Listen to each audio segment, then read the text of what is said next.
Coupe du Monde 90. Un homme apparaît à la face du monde, c'est Roger Mila. Le Camerounais est un habitué des Lions indomptables et du championnat de France, mais il n'est encore jamais parvenu à ce niveau de notoriété. Vieux lion, leader incontesté et incontestable de l'équipe du Cameroun, va créer la surprise aux côtés de François Mabilik et Joseph-Antoine Bell. Et pourtant, Roger Mila n'aurait jamais dû être là. Le Ballon d'Or africain 1976 avait en effet pris sa retraite et même fêté 2 ans auparavant son jubilé.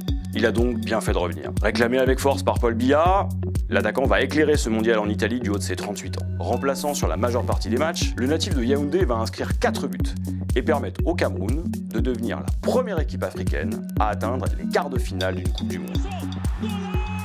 Un exploit jamais réédité depuis et qui lui vaudra de remporter pour la 2e fois le Ballon d'Or africain. Mais plus que ses buts, c'est l'image d'un autre football qu'il offre aux spectateurs du monde entier. Festif, intense et enthousiasmant, le football de Mila est à l'image des danses qu'il entame après chacun de ses buts.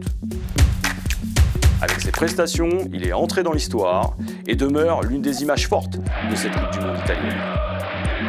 Avec les Lions indomptables, il va accumuler 36 buts, 102 sélections, un palmarès à la hauteur d'un talent hors norme. Double vainqueur de la CAN en 84 et 88, il est ainsi, pour la FIFA, le meilleur joueur camerounais de l'histoire et le second africain, derrière Georges Weah.